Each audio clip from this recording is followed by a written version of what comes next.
Olá a todos, segurem-se bem, porque a história que vos trago hoje é uma autêntica montanha-russa emocional. Se são novos por aqui, não se esqueçam de clicar no botão de subscrever e deixar um enorme gosto neste vídeo. Não vão querer perder o incrível desfecho desta história sobre um amor perdido e uma paternidade inesperada. E claro, deixem os vossos comentários abaixo com as vossas impressões à medida que avançamos. O reencontro no aeroporto que mudou tudo. Imaginem a cena. Estás a caminhar por um aeroporto movimentado, a tratar da tua vida, quando de repente vês um rosto do teu passado. Não um rosto qualquer, mas aquele rosto, o que ainda assombra os teus sonhos. E nos seus braços, um bebê. Um bebê com uns olhos tão estranhamente familiares que te dão um soco no estômago. Isto não é um filme, amigos. Isto foi o que aconteceu a Nuno. É teu bebê? Nuno soltou, com a voz sufocada pela incredulidade. Joana apertou o pequeno embrulho contra ela e o seu olhar tornou-se gelado. Não é da tua conta, respondeu, e as suas palavras foram um amargo aguilhão. O nosso acabou há muito tempo, Nuno. O caos do aeroporto de Lisboa desvaneceu-se num zumbido. Só existiam ele, Joana e aquele bebê com uns impressionantes olhos de safira, uns olhos que eram idênticos aos seus. Joana, por favor, eu só quero falar, implorou Nuno, dando um passo hesitante. Não há nada para falar. Adeus. Nuno Torres, de 35 anos. Tinha fechado negócios multimilionários sem pestanejar. Mas ao ver Joana Silva desaparecer na maré de gente, com um bebê nos braços, sentiu que o chão se desmoronava debaixo dos seus pés. Ele tinha acabado de regressar a Lisboa após fechar um contrato maciço em Tóquio. A sua empresa de tecnologia sustentável, Ecofuturo Soluções, estava em ascensão. No entanto, a sua vida pessoal era um deserto desolado desde que Joana partiu há 1 ano, 2 meses e 18 dias. Enquanto recolhia a sua bagagem, a sua mente reviveu a última noite juntos. As palavras duras, os gritos, as lágrimas. Eu não estou pronto para ter uma família, ele tinha dito. Ou pelo menos, foi isso que ela entendeu. A viagem de táxi até o seu apartamento na Avenida da Liberdade foi um burrão. O bebê? Que idade teria? 6, talvez 7 meses? As datas rodopiavam na sua cabeça como uma roleta enlouquecida. No momento em que ele entrou no seu apartamento, o seu telemóvel vibrou. Era a sua mãe, Helena. Filho, estás em casa? Como foi a viagem? Bem, mamã, murmurou ele, a largar a mala. Está tudo bem. Tu soas estranho, Nuno. O que é que se passou? Nuno hesitou. A sua mãe sempre teve um sexto sentido. Eu vi a Joana no aeroporto. O silêncio do outro lado da linha foi ensurdecedor. Ela estava com o bebê? Perguntou Helena por fim. O coração de Nuno acelerou. Tu sabias que ela tinha um filho? Eu vi-a há uns meses na clínica do Dr. Costa. Ela estava a levar um bebê para uma consulta. Ela não me viu, mas eu... Helena fez uma pausa. Filho, aquele menino tem os teus olhos, exatamente como o teu avô, Antônio. Nuno afundou-se no sofá, a sentir que o seu mundo girava sobre o seu eixo. Por que é que tu não me disseste antes? Eu não tinha a certeza, e eu não queria causar-te dor se eu estivesse errada. Depois de desligar, Nuno passou uma noite em claro, a rever velhas fotos da sua infância. Os mesmos olhos azuis que ele tinha visto hoje, a olharem para ele dos braços de Joana, confirmaram-lhe a verdade. Na manhã seguinte, decidido mas com olheiras, ele ligou para Sofia Almeida, a melhor amiga de Joana e uma prestigiada pediatra. Nuno, que surpresa! A voz de Sofia era cautelosa. Em que é que eu posso ajudar-te? Eu preciso que sejas honesta comigo. O filho da Joana é meu. Eu não posso falar sobre os meus pacientes, tu sabes.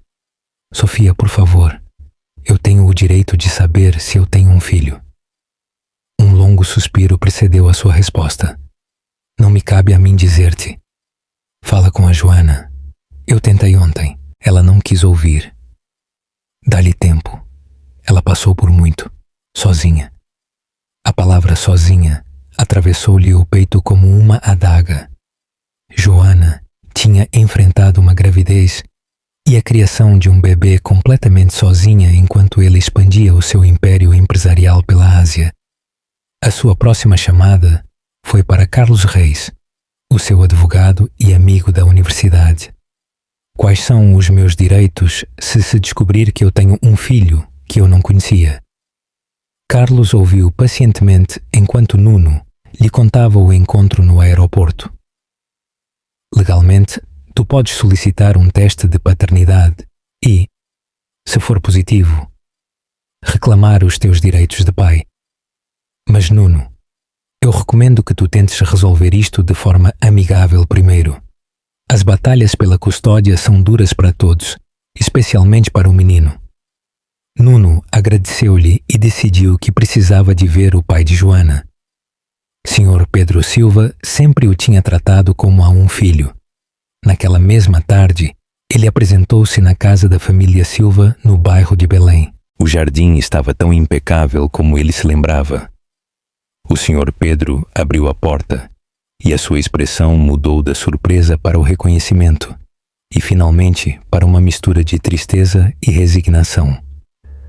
Nuno, disse o homem mais velho, eu suponho que este dia tinha de chegar. Sr. Pedro, eu preciso de saber a verdade. Eu sou o pai do filho da Joana. O mais velho convidou-o a entrar. Na sala de estar, por cima da lareira, havia uma foto recente, com Joana a segurar o bebê, ambos a sorrir para a câmara. O nome dele é Léo. Joana descobriu que estava grávida 3 semanas depois do vosso fim, confessou o Sr. Pedro, finalmente. Ela decidiu não te dizer porque estava convencida de que a tua carreira era mais importante para ti do que formar uma família. As palavras do Sr. Pedro confirmaram as suas suspeitas, mas em vez de sentir alívio, Nuno sentiu que um abismo se abria à sua frente. Ele tinha um filho que ele não conhecia, que não o conhecia a ele, e cuja existência lhe tinha sido escondida. O nome dele é Léo, acrescentou o Sr. Pedro, como se lesse os seus pensamentos. Léo Afonso Silva. O nome ressoou na mente de Nuno infinitamente. Léo Afonso. Ela tinha lhe dado o seu nome, apesar de tudo. Por que, Sr. Pedro? Por que é que o senhor não me disse? Perguntou Nuno, com a voz quebrada. O mais velho suspirou profundamente antes de responder. Na última conversa que vocês tiveram, a Joana ouviu-te a dizer que um filho ia arruinar os teus planos, que tu não estavas preparado para ser pai. Nuno abanou a cabeça, frustrado. Não foi isso que eu disse. Eu disse que eu queria estar preparado, que eu tinha medo de ser como o meu pai, que nos abandonou. Eu queria oferecer estabilidade, não rejeitar a ideia de uma família. O Sr. Pedro pôs uma mão no seu ombro. Às vezes, os mal-entendidos causam mais danos do que as mentiras, filho. Enquanto isso, num pequeno mas luminoso escritório de arquitetura no bairro do Chiado, Joana trabalhava nos planos de uma casa ecológica enquanto Léo dormia no seu porta-bebés. O seu telemóvel vibrou, a interromper a sua concentração. Como é que tu estás? Perguntou a voz de Paula, a sua irmã mais nova. Bem, mas ocupada, respondeu Joana, sem parar de desenhar. Tu viste-o, não viste? O pai disse-me que o Nuno voltou. Joana largou o lápis sobre a mesa. Eu encontrei-o no aeroporto. Não foi agradável. E não, eu não lhe disse nada sobre o Léo. Eu não vou dizer. Paula ficou em silêncio por um momento. Joana, tu sabes que eu te apoio em tudo, mas ele tem o direito de saber. E o Léo tem o direito de conhecer o pai dele. Tu não achas? Depois de ele me ter dito que um filho ia arruinar os seus planos, depois de ele ter escolhido a sua preciosa empresa em vez de nós, tu tens a certeza de que foi exatamente isso que ele disse? A pergunta ficou no ar enquanto Léo começava a mexer-se. Joana desligou a chamada a prometer falar mais tarde. No dia seguinte, Nuno apresentou-se na clínica pediátrica onde Sofia trabalhava. Ele esperou pacientemente até que o turno dela terminasse. Tu estás a cruzar uma linha, Nuno, disse Sofia ao vê-lo na sala de espera vazia. Eu preciso de respostas, Sofia. Eu falei com o Sr. Pedro. Eu sei que o Léo é meu filho. Sofia fechou os olhos por um momento, como se estivesse a ponderar as suas opções. Eu não posso violar o sigilo médico, mas como amiga... Ela fez uma pausa. O Léo nasceu a 20 de outubro. Foi um parto difícil. A Joana esteve sozinha, exceto pela Paula e pelo pai dela. Meu Deus, murmurou Nuno. Por que é que ela não me contactou? Tu estás a falar a sério? Tu estavas em Singapura, a fechar o negócio da tua vida, de acordo com todas as revistas de negócios. As palavras de Sofia foram um soco no estômago. Enquanto ele celebrava o seu sucesso profissional, Joana tinha enfrentado o nascimento do seu filho na solidão. Como é que ele é? Perguntou Nuno, com uma vulnerabilidade que surpreendeu Sofia. Ele é um menino incrível. Ele tem os teus olhos, o teu sorriso. Ele é calmo, observador. E a Joana é uma mãe extraordinária, apesar do quão difícil tem sido tudo. Nuno assentiu, a tentar imaginar o seu filho, a tentar recuperar os meses perdidos com retalhos de informação. O que é que tu pensas fazer? Perguntou Sofia. Falar com ela, fazê-la entender que eu quero fazer parte da vida do Léo, que eu tenho o direito a isso. Tem cuidado com a forma como tu a abordas, Nuno. A Joana construiu uma parede à sua volta desde que ela soube da gravidez. Não vai ser fácil derrubá-la. Naquela mesma tarde, Nuno voltou a contactar Carlos. Ele contou-lhe a sua conversa com o Sr. Pedro e pediu-lhe aconselhamento legal. Tu podes solicitar um teste de paternidade e exigir direitos de visita, explicou Carlos. Mas eu recomendo que tu tentes uma via menos agressiva primeiro. Eu não quero tirar nada à Joana, esclareceu Nuno. Eu só quero conhecer o meu filho, ser parte da vida dele. Então tu tens de provar isso. As ações valem mais do que as ameaças legais. Nuno refletiu sobre essas palavras enquanto conduzia de regresso ao seu apartamento. A caminho, ele passou por uma loja de bebés. Sem pensar duas vezes, ele estacionou e entrou. Uma hora depois, ele saía com sacos cheios de roupa, brinquedos e livros para o Léo. Ele não sabia quando é que ele os ia poder dar, mas ele precisava de fazer alguma coisa, qualquer coisa, que o aproximasse da realidade de ser pai. Enquanto isso, Joana jantava com Paula no seu pequeno apartamento. Liel já dormia no seu berço. O Nuno foi ver o pai, comentou Paula, ao observar a reação da sua irmã. Joana largou o garfo. E o que é que ele lhe disse? A verdade, que o Léo é o filho dele. Ele não tinha o direito, murmurou Joana. Joana, isto ia acontecer mais cedo ou mais tarde. Lisboa não é assim tão grande. Tu podias ter te mudado para o Porto, para o Algarve, e fugir a vida toda. O que é que tu ias dizer ao Léo quando ele perguntasse pelo pai? Joana não respondeu de imediato. Ela tinha tido esta conversa 1000 vezes na sua cabeça. Eu ia dizer-lhe a verdade, que o pai dele escolheu a sua carreira em vez da sua família. Tu tens a certeza de que isso é justo? Ou sequer verdade? Naquela noite, depois de Paula ter ido embora, Joana tirou uma caixa que ela guardava debaixo da sua cama.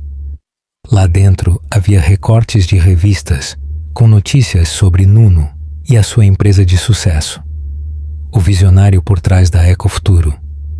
Nuno Torres revoluciona a tecnologia sustentável em Portugal. Imagens dele em galas, em conferências, sempre impecável, sempre a sorrir.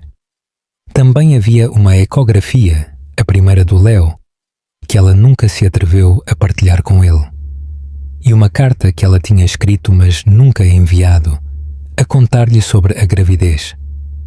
O som do seu telemóvel assustou-a.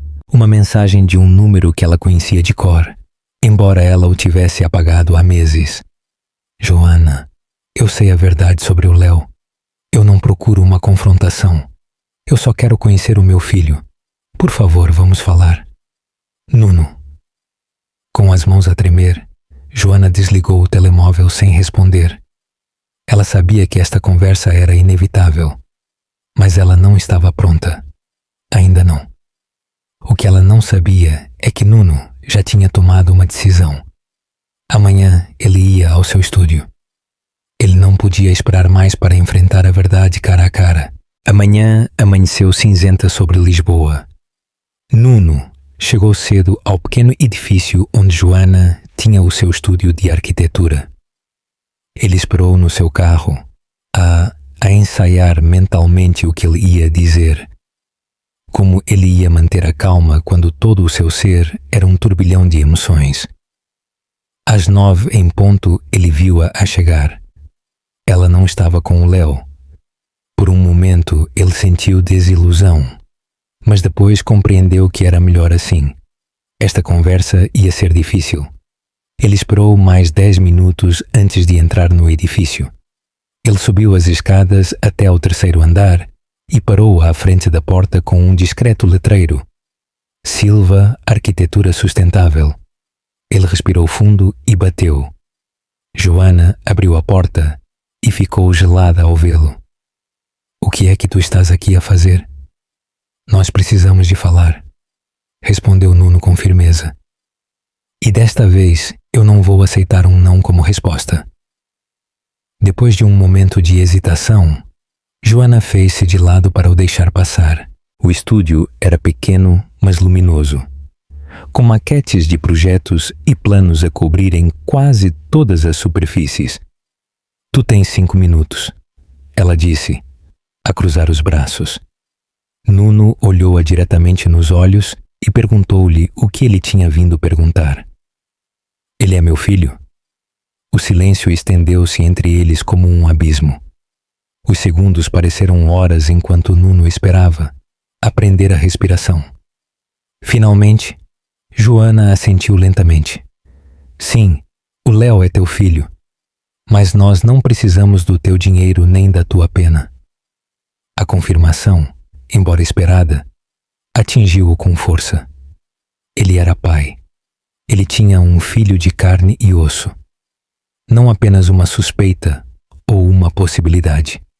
Não se trata de dinheiro, Joana, respondeu ele, a tentar controlar o tremor da sua voz. Trata-se do meu direito de conhecer o meu filho e do direito dele de ter um pai. Agora tu falas de direitos? Joana soltou uma risada amarga. Onde estavam esses direitos quando tu me disseste que um filho ia arruinar os teus planos? Eu nunca disse isso. Nuno deu um passo em direção a ela. Eu disse que eu queria esperar, estar preparado. Eu tinha medo de falhar como pai, como o meu falhou. As tuas palavras exatas foram: um filho agora ia destruir tudo o que eu construí, replicou Joana, com os olhos a brilharem com lágrimas contidas. Não, o que eu disse é que eu precisava de consolidar a empresa para poder oferecer-vos estabilidade, para não ter de viajar constantemente e estar ausente. Nuno passou uma mão pelo cabelo, frustrado. Joana, eu cresci com um pai que nunca estava lá, que priorizou o seu trabalho acima da sua família até que ele finalmente nos abandonou. O meu maior medo sempre foi repetir esse padrão. Joana olhou para ele com desconfiança, mas algo nos seus olhos tinha mudado. Uma fenda na parede. Tu tiveste 6 meses para conhecer o teu filho, Nuno. 6 meses que ninguém me vai devolver, continuou ele. O seu primeiro sorriso, as suas primeiras palavras, momentos que eu perdi porque tu decidiste por mim, por nós.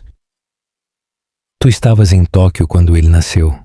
respondeu ela com uma voz mais suave. E depois em Singapura, e depois no Dubai. Longe, sempre longe. Porque eu não sabia que eu tinha uma razão para ficar. O telemóvel de Joana tocou, a interromper o momento. A sua expressão mudou no instante em que ela viu o ecrã. O que é que se passa, Paula? Atendeu ela com urgência. Nuno observou como a cor se ia do rosto de Joana enquanto ela ouvia a sua irmã. Eu estou a ir para aí, ela disse por fim, a terminar a chamada. Eu tenho que ir. O Léo está doente. Ele está com febre muito alta. Sem pensar, Nuno agarrou as suas chaves. Eu levo-te. O meu carro está lá embaixo e nós chegaremos mais rápido. Joana hesitou apenas um segundo antes de assentir, a pegar na sua mala e a fechar o estúdio à pressa. O percurso até o apartamento de Joana foi tenso e silencioso. Nuno conduziu, concentrado, a lançar-lhe olhares ocasionais de preocupação. Quando eles chegaram, Paula esperava por eles na entrada do edifício, com um Léo visivelmente febril nos braços. O pequeno tinha as bochechas vermelhas e respirava rapidamente. A febre não baixa, explicou Paula, angustiada. Eu já lhe dei o remédio que a Sofia me recomendou, mas ele continua a arder. Nuno, de forma instintiva, aproximou-se e, para a surpresa de todos, até mesmo a sua, estendeu os braços para o bebê. Deixa-me vê-lo, pediu ele.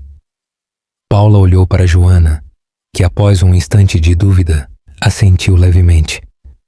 Paula entregou Léo a Nuno, que o segurou com uma naturalidade surpreendente. Era a primeira vez que ele tinha o seu filho nos braços. Apesar da situação, ele não pôde evitar sentir uma onda de emoção. Léo olhou para ele com os olhos vidrados pela febre, aqueles olhos azuis idênticos aos seus. Nós temos de levá-lo para o hospital, decidiu Nuno. Esta febre é demasiado alta. Joana não discutiu. Os quatro subiram para o carro de Nuno e dirigiram-se para o hospital pediátrico mais próximo. Na sala de urgências, enquanto esperavam os resultados das análises, Nuno e Joana sentaram-se um ao lado do outro, ambos a olharem fixamente para Léo, que finalmente tinha adormecido depois de receber medicação intravenosa. Ele tem uma infecção no ouvido, explicou o médico quando ele regressou. Ele vai precisar de antibióticos, mas ele vai ficar bem. A febre deve baixar nas próximas horas. O alívio foi visível em ambos. Quando o médico foi embora, eles ficaram de novo a sós, com Léo a dormir entre eles. Ele é igual a ti, murmurou Joana, a quebrar o silêncio. Toda a gente diz isso desde que ele nasceu. Nuno observou o rosto do seu filho, a tentar reconhecer-se naquelas pequenas feições. Ele tem o teu nariz, disse ele por fim, com um meio sorriso. E a tua teimosia, provavelmente. Joana não pôde evitar sorrir levemente. Isso é dos dois. Depois de um momento de silêncio, Nuno voltou a falar, desta vez num tom sério. No dia em que nós acabamos, eu não disse que eu não queria filhos, Joana. Eu disse que eu queria estar preparado para ser um pai melhor do que o meu. O meu maior medo sempre foi falhar com a minha família. Ele fez uma pausa, a engolir em seco. Mas se tu tivesses sabido, se tu me tivesses dado a oportunidade de saber, eu teria estado lá, Joana, para cada ecografia, cada pontapé, o nascimento, para tudo. Joana olhou para ele. Ela olhou para ele a sério pela primeira vez, desde o seu reencontro. Eu via-te nas notícias, sempre a viajar, sempre a ter sucesso, murmurou ela. Eu pensei que eu tinha feito a coisa certa ao não te prender a nós. Não teria sido prender-me, Joana. Teria sido libertar-me. Léo mexeu-se no seu sono e ambos, de forma instintiva, estenderam a mão para o acalmar. Os seus dedos roçaram-se sobre a pequena testa do bebê e por um instante nenhum dos dois se afastou. Os dias seguintes foram um turbilhão de mudanças. Depois do susto no hospital, Joana aceitou de má vontade que Nuno visitasse o Léo. No início, ela insistiu que as visitas fossem supervisionadas e no seu apartamento. 3 vezes por semana, 2 horas de cada vez, ela tinha proposto, como quem negocia um contrato. 5 vezes, 3 horas, contrapropôs Nuno. Eles acabaram por concordar em 4 visitas semanais de 2 horas e meia, um compromisso que nenhum dos dois achava ideal, mas que ambos podiam aceitar. A primeira visita oficial foi numa terça-feira à tarde. Nuno chegou a tempo, com um urso de peluche quase tão grande como o Léo. A sério? Perguntou Joana ao abrir a porta. Tu não podias começar com algo mais pequeno? Nuno encolheu os ombros a sorrir. Eu tenho 6 meses para recuperar. Léo, já recuperado da sua infecção, observou o estranho dos braços da sua mãe, com curiosidade, mas sem medo. Quando Nuno lhe ofereceu o urso, o bebê pegou nele de imediato, fascinado pela sua suavidade. Ele gosta, disse Nuno, com um toque de orgulho na voz. Joana revirou os olhos, mas não pôde evitar um pequeno sorriso. Com esta idade, ele gosta de tudo o que ele possa morder. As primeiras visitas foram desconfortáveis. Joana ficava sempre na mesma sala, vigilante, enquanto Nuno tentava desajeitadamente conectar com o seu filho. Ele mudava fraldas com a concentração de quem desativa uma bomba, preparava biberões a seguir as instruções à letra e lia histórias infantis com vozes exageradas que faziam o Léo rir. Uma tarde, enquanto Nuno brincava com o Léo no tapete, Joana observava-o do sofá. O bebê tinha começado a gatinhar há pouco tempo e movia-se com uma rapidez surpreendente. Ele é muito ágil para a idade dele, comentou Nuno. A Sofia diz que ele pode começar a andar em breve, respondeu Joana. Ele é muito avançado para tudo. Como a mãe dele, disse Nuno.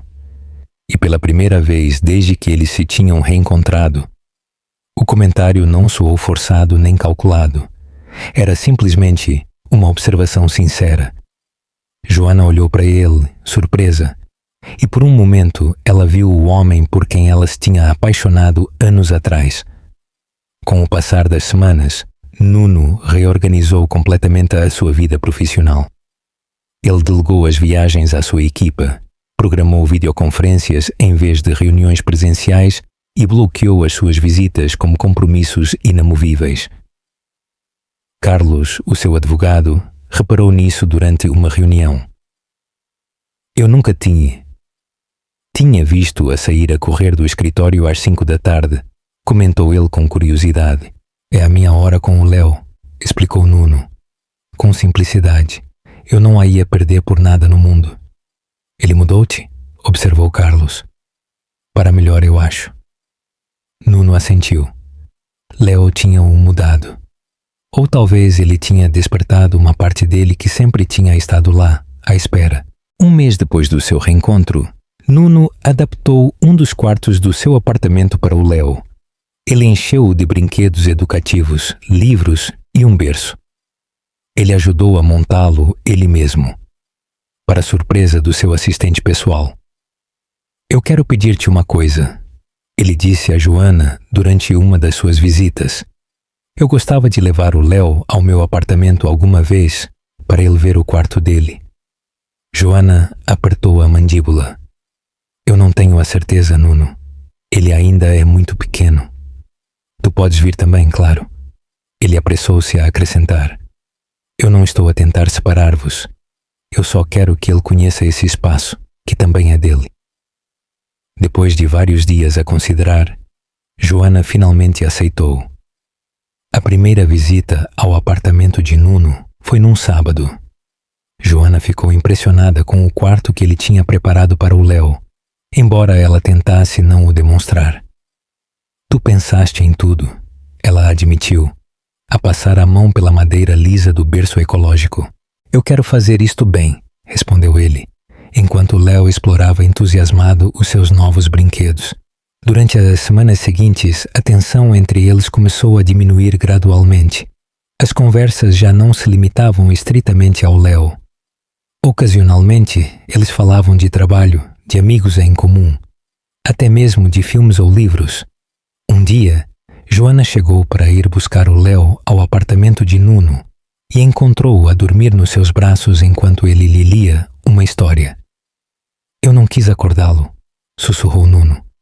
Ele adormeceu na parte em que o elefante encontra a sua família. Joana observou a cena. O seu filho, perfeitamente confortável e seguro nos braços do pai, e Nuno a segurar o Léo como se ele fosse a coisa mais preciosa do mundo. Algo mexeu dentro dela, uma emoção que ela tinha tentado manter enterrada.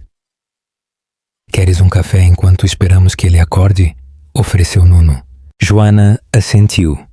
E pela primeira vez, eles sentaram-se juntos na varanda do apartamento, com o horizonte de Lisboa aos seus pés. E eles simplesmente falaram, como duas pessoas que partilham algo importante, não como adversários.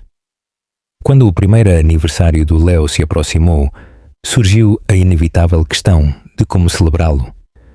Eu estava a pensar em algo pequeno no meu apartamento, comentou Joana. Só a família próxima. Nuno assentiu, a tentar esconder a sua desilusão. Claro, eu entendo. Eu posso visitá-lo no dia seguinte. Joana estudou-o por um momento antes de acrescentar. Mas eu suponho que tu também és família agora. Se tu quiseres vir. O sorriso de Nuno iluminou o seu rosto. Eu adoraria, obrigada. Chegou o aniversário. O pequeno apartamento de Joana foi decorado com balões e serpentinas. O Sr. Pedro, Paula, Sofia e uns poucos amigos próximos encheram o espaço. Helena, a mãe de Nuno, também tinha sido convidada, para surpresa de muitos. Quando Léo viu Nuno a entrar com um pacote embrulhado em papel brilhante, ele gatinhou rapidamente em direção a ele, a estender os seus pequenos braços para ele o pegar. Papá! Exclamou o pequeno, a pronunciar a sua primeira palavra clara dirigida a Nuno. A sala ficou em silêncio. Nuno sentiu que algo se partia e se reconstruía ao mesmo tempo dentro dele. Com as mãos a tremer, ele pegou no seu filho. Sim, Léo, murmurou ele, com a voz rouca. Eu sou o papá. Quando ele olhou para Joana, ele viu lágrimas nos seus olhos. Não eram lágrimas de ressentimento nem de tristeza. Eram lágrimas de reconhecimento, de aceitação. Naquela noite, enquanto ele ajudava Joana a limpar depois de todos terem ido embora, Nuno, por fim, atreveu-se a perguntar-lhe o que ele tinha andado a pensar há semanas. Por que é que tu lhe deste o meu nome como segundo nome? Joana parou e olhou para ele diretamente. Porque eu nunca quis que ele se esquecesse de onde ele vinha, respondeu ela, com sinceridade. Apesar de tudo, eu sempre quis que ele soubesse quem era o pai dele. Num momento terno, com Léo a dormir calmamente no seu berço, rodeado pelos seus presentes de primeiro aniversário, Nuno soube que eles estavam a dar os primeiros passos para algo que ele nunca pensou que fosse possível: ser uma família. Seja qual fosse a forma que ela tomasse. 3 meses depois do primeiro aniversário do Léo, Joana recebeu uma chamada inesperada de Nuno. Eu tenho uma proposta para ti. Ele disse sem rodeios. Profissional, eu quero dizer. Eu estou a ouvir, respondeu ela intrigada. A Ecofuturo está a planear construir uma nova sede.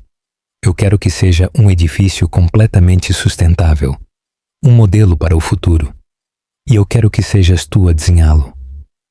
Joana quase deixou cair o telemóvel. Tu estás a brincar? É um projeto enorme, Nuno.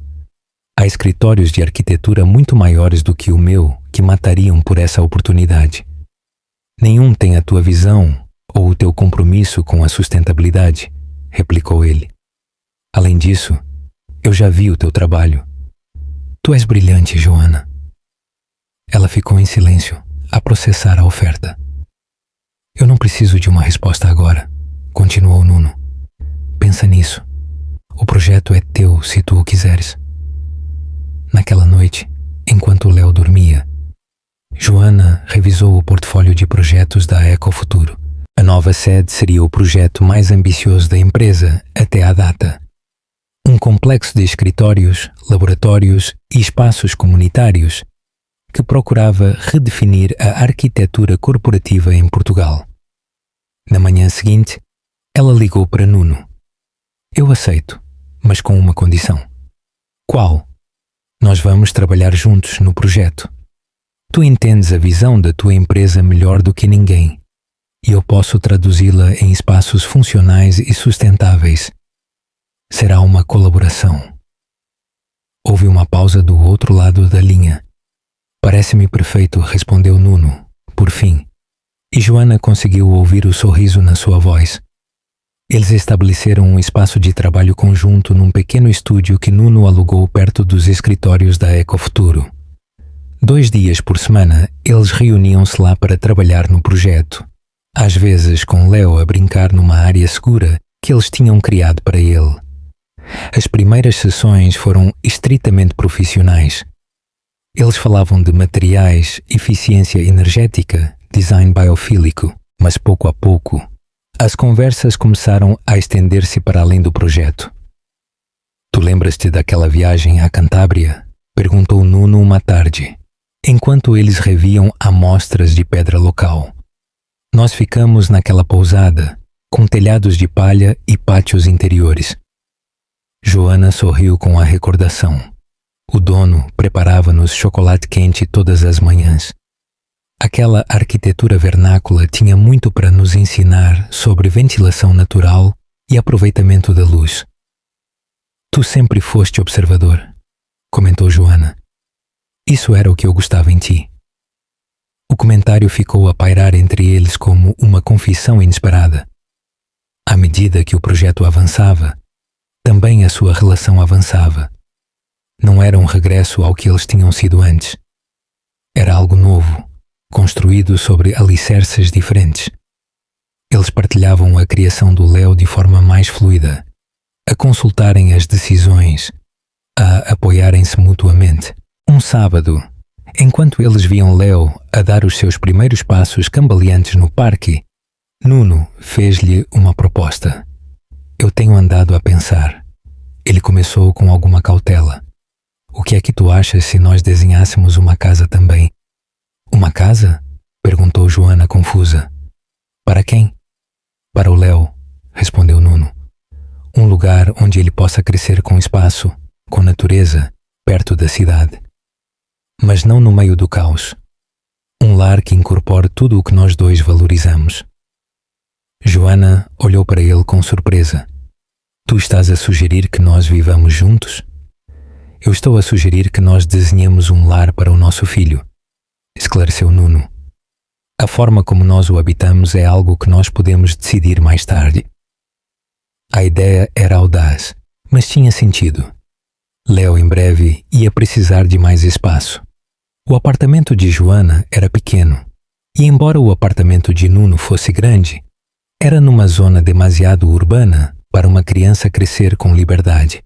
Teria de ser nos arredores, disse Joana por fim, a aceitar implicitamente a proposta, talvez para a Serra ou Sintra. Nuno sorriu, a compreender que ela estava a levar a ideia a sério. Nós podíamos procurar terrenos este fim de semana, se tu quiseres. Eles encontraram o lugar perfeito um mês depois. Uma quinta nas colinas que dominavam o vale, a menos de 1 hora da cidade. O terreno tinha árvores centenárias, um pequeno riacho e espaço suficiente para criar algo verdadeiramente especial. Trabalhar nos planos da casa tornou-se uma espécie de terapia para ambos. Cada espaço refletia os seus valores partilhados. Grandes janelas para a luz natural, materiais locais, sistemas de recolha de água, energia solar. A sala do Léo devia dar para o leste, sugeriu Joana uma noite, enquanto eles trabalhavam no estúdio. para que o sol da manhã o acorde suavemente. E ele vai precisar de um espaço para brincar lá fora, acrescentou Nuno, com árvores para ele trepar quando ele for mais velho. Quantos quartos nós estamos a planear exatamente? Perguntou Joana, ao dar-se conta de que o design incluía 5 quartos. Nuno hesitou antes de responder. Eu pensei que talvez o Léo pudesse ter irmãos um dia. Joana olhou-o fixamente, surpresa pela implicação. Nuno, eu não estou a dar nada como garantido, esclareceu ele rapidamente. Só a pensar nas possibilidades futuras, seja qual for a forma que a nossa família tomar. Naquela noite, depois de terminarem as modificações do design, Nuno acompanhou Joana e Léo ao seu apartamento. O pequeno tinha adormecido no carro. Eu ajudo-te a levá-lo, ofereceu-se Nuno. Na tranquila intimidade do apartamento, com Léo já aconchegado no seu berço, eles pararam na sala de estar. Havia uma tensão diferente entre eles, uma expectativa não expressa. Este projeto da casa, começou Joana. O que é que nós estamos realmente a fazer, Nuno? Ele respirou fundo antes de responder. Eu acho que nós estamos a reconstruir algo que nós nunca devíamos ter perdido. Eles olharam-se em silêncio. Anos de história partilhada, dor e agora esperança. Concentrados naquele troca de olhares, Nuno deu um passo em direção a ela e pela primeira vez desde o seu reencontro, ele pegou na mão dela. Eu nunca parei de te amar, confessou, com a voz apenas um sussurro, mas eu entendo se para ti agora é diferente. Joana sentiu que algo se desmoronava dentro dela, uma última barreira de proteção. Eu tive tanto medo de que no fim tu nos abandonasses, que eu decidi ser eu a acabar com tudo, admitiu, com a voz a quebrar. Era mais fácil ir embora do que esperar que tu o fizesses. Nuno pôs uma mão na cara dela, a acariciar suavemente a sua bochecha. Eu não vou a lado nenhum, Joana. O beijo que se seguiu foi como voltar para casa depois de uma longa viagem, familiar e novo ao mesmo tempo, carregado de promessas e possibilidades. A construção da casa começou na primavera. Joana supervisionava os trabalhos enquanto continuava com o projeto da sede da Ecofuturo. Nuno, por sua vez, dividia o seu tempo entre a empresa, o Léo e as visitas frequentes à obra. Uma tarde, enquanto eles reviam o progresso dos alicerces, Nuno recebeu uma chamada que o ia mudar tudo. Uma oferta de expansão para a Europa? Perguntou Joana naquela noite, quando Nuno lhe contou a chamada. É o que tu sempre quiseste. Nuno assentiu, pensativo. É uma oportunidade única. 3 novas sedes, Lisboa, Berlim e Paris. Joana sentiu que um calafrio familiar se instalava no seu peito. A história parecia estar a repetir-se. Quando é que tu ias embora? Perguntou ela, a tentar manter a compostura. Eu teria de passar lá pelo menos 6 meses para estabelecer as operações, respondeu Nuno, a observar como o rosto de Joana escurecia. Se eu decidir aceitar? Sim. Joana olhou para ele com surpresa. Nuno, é o teu sonho. Claro que tu deves aceitar. O meu sonho mudou, Joana, replicou ele com simplicidade. Ou talvez eu finalmente tenha entendido qual era o meu verdadeiro sonho. Os dias seguintes foram tensos. Apesar das palavras de Nuno, Joana não conseguia sacudir a sensação de que a história se ia repetir. Cada vez que ela ouvia, a rever e-mails no seu telemóvel ou a falar em inglês ao telefone, ela sentia que o estava a perder de novo. Uma tarde, enquanto Leo brincava no jardim do Sr. Pedro, Joana confessou os seus medos a Paula. Ele vai aceitar a oferta, eu sei, ela disse, a observar o seu filho a tentar apanhar uma borboleta. E nós vamos voltar ao ponto de partida. Ele disse-te isso? Perguntou Paula. Não precisa. É a oportunidade da vida dele. Paula olhou para a sua irmã, exasperada. Tu não aprendeste nada com tudo isto? Da última vez, tu assumiste o que ele pensava, em vez de lhe perguntares diretamente. E vê onde isso vos levou. As palavras de Paula ressoaram em Joana. Ela tinha razão. Ela estava a cometer o mesmo erro. Naquela noite, depois de deitar Leo, ela decidiu confrontá-lo. Nuno tinha vindo para jantar e agora ambos estavam sentados na pequena varanda do apartamento. Eu preciso de saber o que tu vais fazer com a oferta da Europa, disse Joana, sem rodeios. Não por mim, mas por causa do Leo. Ele precisa de estabilidade. Nuno olhou-a com seriedade. Eu tenho andado a considerar todas as opções, respondeu ele. Há muito em jogo. Eu entendo, disse Joana, a preparar-se para o pior. Se tu decidires ir embora, nós podemos estabelecer um horário para as visitas e as videochamadas, para que o Leo não perca o contacto contigo. Nuno franziu o senho. Do que é que tu estás a falar? Eu não estou a considerar ir embora, Joana. Eu estou a considerar como reestruturar a minha empresa para não ter de o fazer. Joana olhou para ele, confusa. Mas tu disseste que tu terias de passar 6 meses lá. Se eu seguisse o plano de expansão tradicional. Sim, explicou Nuno. Mas eu tenho andado a trabalhar com a minha equipa numa estrutura diferente. Nós contrataríamos diretores locais para cada escritório europeu. E eu supervisionaria daqui, com viagens curtas quando fosse estritamente necessário. Tu farias isso? Perguntou Joana, surpreendida. Tu ias desistir de estar à frente da expansão? Nuno pegou nas mãos dela. Eu não estou a desistir de nada, Joana. Eu estou a escolher o que realmente importa. A minha empresa vai continuar a crescer, mas não à custa da minha família. Não de novo. As semanas seguintes foram um turbilhão de atividade. Nuno anunciou o seu plano de reestruturação, a surpreender o Conselho de Administração, mas finalmente a obter a sua aprovação. Enquanto isso, a construção da casa avançava a passos largos. As paredes já estavam levantadas e o telhado seria concluído em breve. Uma tarde, enquanto eles supervisionavam a instalação dos painéis solares, Nuno levou Joana a um ponto alto do terreno, de onde se podia ver toda a propriedade. O que é que tu achas? Perguntou ele, a abraçá-la por trás enquanto eles contemplavam o seu futuro lar. É perfeito, respondeu ela, a encostar-se ao seu peito, melhor do que eu imaginava. Há algo que eu tenho andado a querer perguntar-te, disse Nuno, de repente sério. Tu e o Leo vão mudar-se para cá quando ela estiver terminada. Joana virou-se para o olhar. Eu pensei que essa era a ideia, não era? Sim, mas... Nuno fez uma pausa.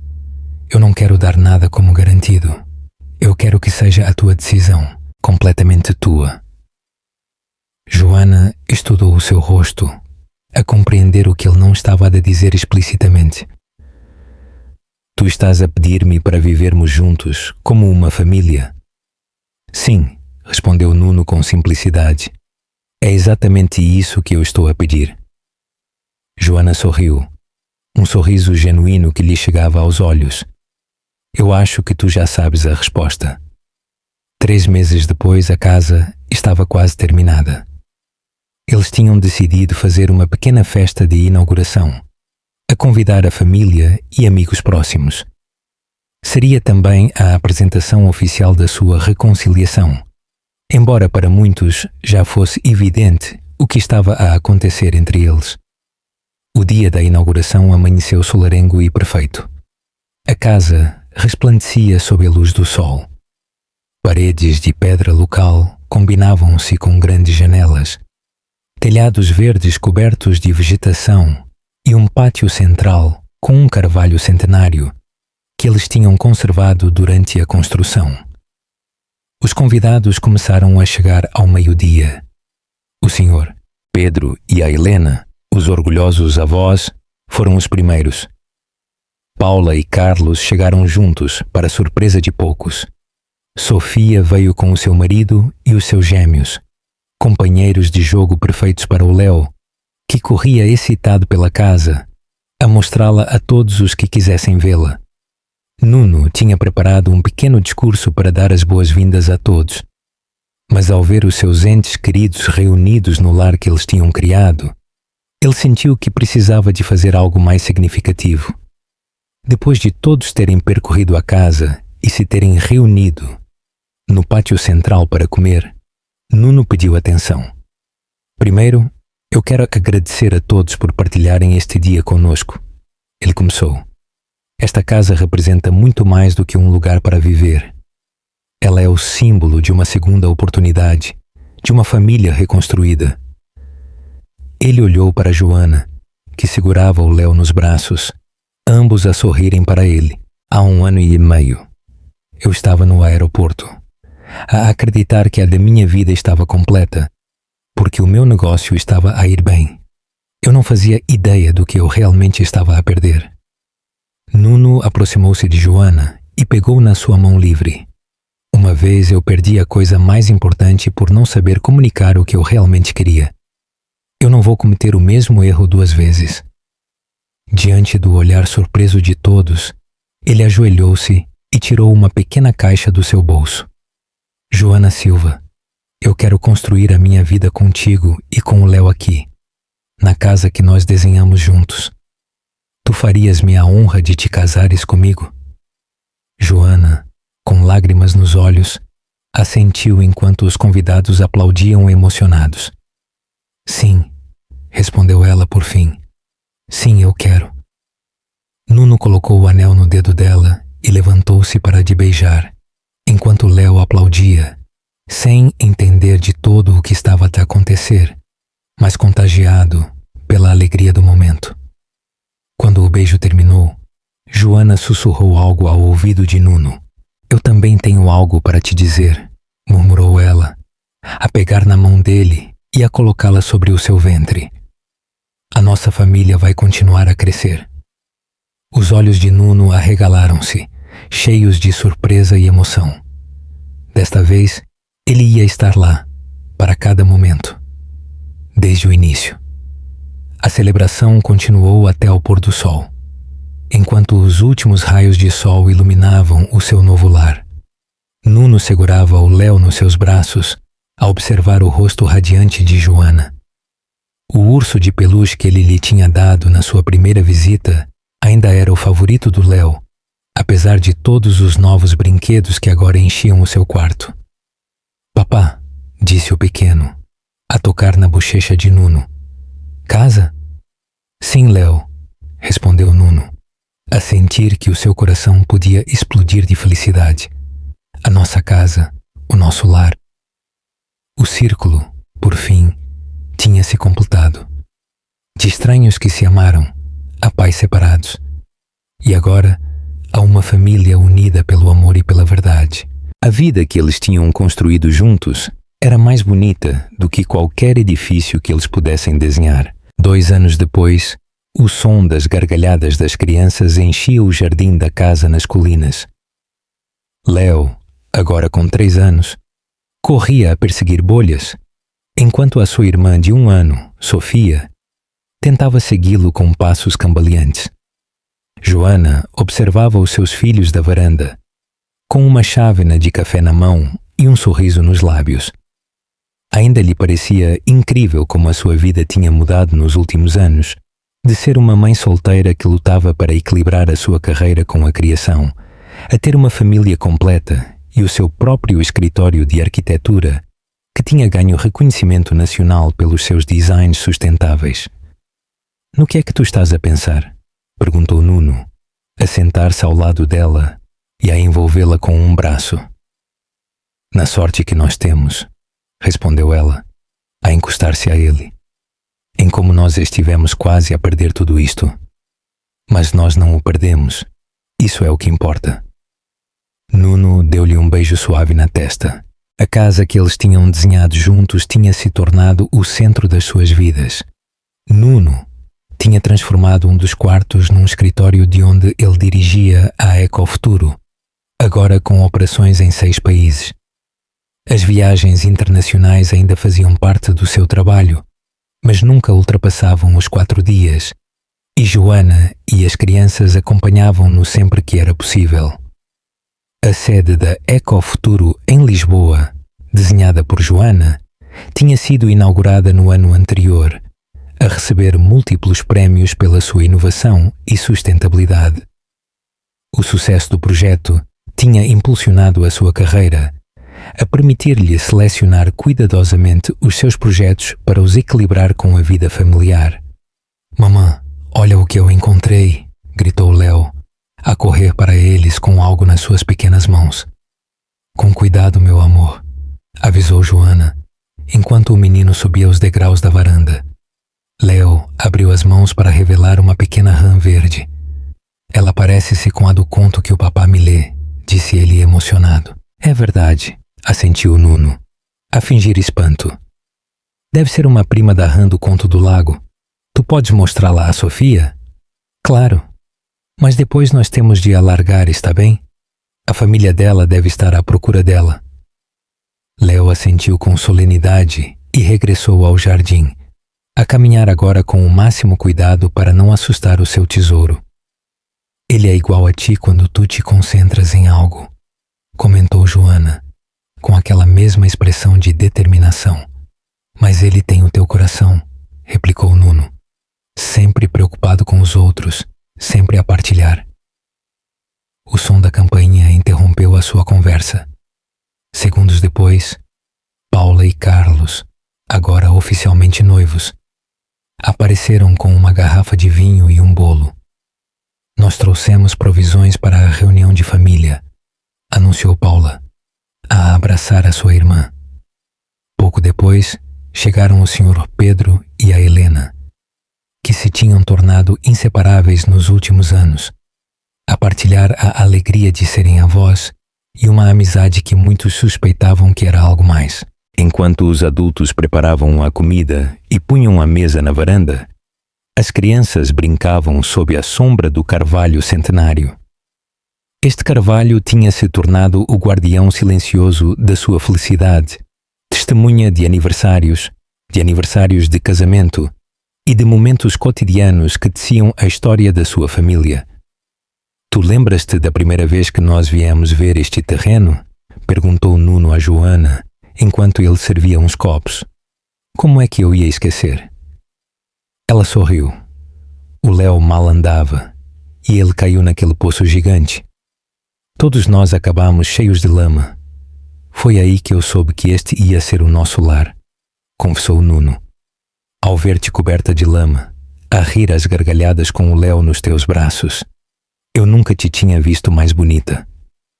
Joana beijou-o suavemente, ainda espantada com o fato de, depois de todos estes anos, Nuno ainda a olhar como se ela fosse a única mulher no mundo. A tarde passou entre conversas, risos e planos para o futuro. Paula e Carlos anunciaram que eles tinham marcado uma data para o seu casamento, inspirados pela história de Nuno. Se vocês os dois conseguiram superar tudo isso, nós conseguimos lidar com qualquer coisa, brincou Carlos, que tinha passado de ser apenas o advogado de Nuno a tornar-se um amigo próximo. E em breve, parte da família. Quando o sol começou a pôr-se, a pintar o céu de laranja e rosa, Nuno pegou em Sofia nos braços, enquanto Joana procurava o Léo, que brincava com os filhos de Sofia. É hora do banho, campeão, disse Joana, embora ela soubesse que ia ser uma batalha para o convencer. Para sua surpresa, Léo assentiu sem protestar. Está bem, mas o papá pode contar a história do milionário e da mamã que se encontraram no aeroporto? Joana e Nuno trocaram um olhar de cumplicidade. Era o conto favorito do Léo, uma versão infantil e adoçada do seu próprio reencontro, que Nuno tinha tinha transformado numa história especial para o seu filho. Claro que sim, prometeu Nuno, com efeitos de som e tudo. Mais tarde, depois de darem banho às crianças e de as deitarem, Nuno e Joana regressaram à varanda. Os seus convidados já tinham ido embora e a casa estava em silêncio. A lua cheia iluminava o vale abaixo deles e as luzes de Lisboa cintilavam ao longe. Tu sabes que dia é hoje? Perguntou Nuno, a servir 2 copos de vinho. Como é que eu ia esquecer? Joana sorriu. Faz exatamente 2 anos que nós nos mudamos para aqui e 3 anos e meio desde que nós nos reencontramos no aeroporto. O pior e o melhor dia da minha vida, refletiu Nuno. Ver-te ir embora com o Léo nos braços, sem saber que ele era meu filho, e depois descobrir a verdade. Joana pegou na mão dele, a entrelaçar os seus dedos com os dele. Às vezes eu pergunto-me o que é que teria acontecido se nós não nos tivéssemos encontrado nesse dia. Nós teríamos nos encontrado de qualquer maneira, respondeu Nuno com certeza. Há pessoas que estão destinadas a ficar juntas, independentemente de quantos desvios os seus caminhos tomem. Eles ficaram em silêncio, a desfrutar da paz da noite e da proximidade um do outro. No quarto das crianças, o monitor de bebés transmitia a suave respiração rítmica do Léo e da Sofia. Tu lembras-te do que tu me disseste naquele dia no aeroporto? Perguntou Nuno depois de um tempo. Eu não quero saber de ti, citou Joana, a sorrir com a ironia. O universo deve ter se rido de mim. O universo sabia o que ele estava a fazer, replicou Nuno, a puxá-la para mais perto. Às vezes nós precisamos de perder algo para entender o seu verdadeiro valor. E às vezes, acrescentou Joana, a olhar para a casa que eles tinham construído juntos, o lar que eles tinham criado, o que nós perdemos volta para nós, mais forte e mais bonito do que antes. Na distância, as luzes de um avião sulcavam o céu noturno, a lembrá-los de onde a sua história tinha começado. De um encontro casual num aeroporto a uma família completa. De palavras duras nascidas do medo a promessas de amor cumpridas dia após dia. A vida nem sempre segue o caminho que nós planeamos, mas às vezes ela leva-nos exatamente para onde nós devemos estar. A história, o reencontro no aeroporto que mudou tudo, é uma jornada comovente de redenção, comunicação e a reconstrução de uma família. Nuno, consumido por seu trabalho e por um medo do abandono enraizado na sua infância, comete o erro de se afastar da mulher que ama, Joana. Este mal-entendido inicial é o catalisador para uma série de eventos que culminam na sua separação e na criação de uma nova vida por parte de Joana, agora mãe solteira. O reencontro inesperado no aeroporto, com o Léo, o filho que Nuno nunca soube que tinha, força-o a confrontar os seus erros do passado. A sua determinação em ser um pai presente e a sua mudança de prioridades demonstram que ele está pronto para deixar o seu legado de trabalho de lado, para se concentrar no que é realmente importante. Por sua vez, Joana aprende a deixar de lado o seu ressentimento e a sua desconfiança, abrindo o seu coração e a sua vida para o pai do seu filho. O final da história é uma celebração do amor e da resiliência. A casa que eles constroem juntos é um símbolo do novo lar que eles criam para a sua família. A promessa de Nuno de não repetir os erros do seu pai e a aceitação de Joana de que o amor pode superar o medo mostram que, por vezes, os fins mais dolorosos são, na verdade, os começos mais bonitos. A história de Nuno e Joana é um lembrete de que a vida nem sempre é perfeita, mas que a honestidade, a confiança e o amor podem transformar o caos num lar.